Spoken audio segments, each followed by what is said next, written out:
Tapi kalau cerita pasal perang ni, semua orang dalam dunia pun tak suka perang tau. Mak aku tak suka perang. Hari tu aku perangkan rambut aku, dia marah. Perang. Ha? Perang. Yang itu perang, bukan perang. Perang rambut, color rambut. Perang.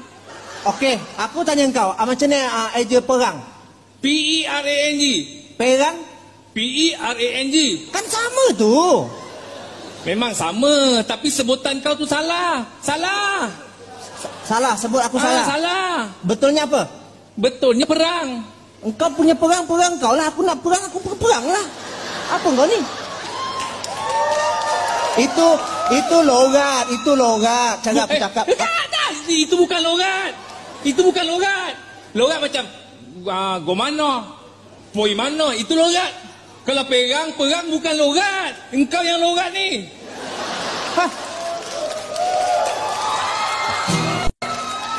Aku nak tanya lah, kita ni kena benda ni dah lama tapi tak tahulah engkau ni.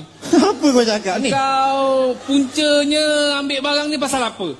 Dapat pun ayat aku. Puncanya engkau. Engkau Ripen, kau punya hal.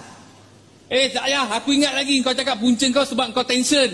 Jangan salahkan aku pula. Okey, aku memang tengah tension. Tapi engkau pernah pesan aku, kalau tension jumpa engkau, bila aku jumpa engkau, apa jadinya? Ini jadinya. Ini, cocok. Engkau dah punca. Kau ni.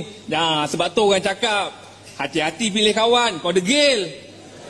Habisnya aku cerita tadi kawan aku siapa? Engkau lah kawan aku. Aku tak ada kawan lah yang salahkan kawan. Mana ada? Tak ada aku kawan macam itu. Bila kita berdua, ada yang ketiga. Yang ketiga tu, setan. Aku bukan kawan kau. Kau kawan dengan siapa? Habis aku kawan dengan setan? Tak tahulah aku. Sebab aku pun tengah fikir, orang ke setan ni? Tapi orang-orang kampung ni kalau pandang kita pandang selek aja manjang, bro. Itulah, aku pun kecewa lah. Setiap kali minta kerja je tak lepas. Sikit no silapnya. Apa silapnya?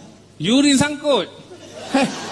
Itu tak payah cerita, memang sangkut. Ya ke? Dia macam ini, kalau kau betul nak minta kerja, kau pastikan kau clean. Macam mana aku nak tahu benda tu? Benda sekarang boleh cek dekat rumah.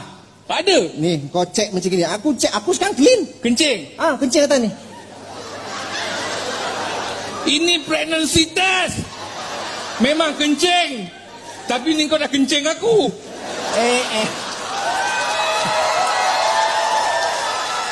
Kau cakap tadi apa? Nak cek urin kan? Kencing. Inilah bendanya, aku kan suruh berak atas tu.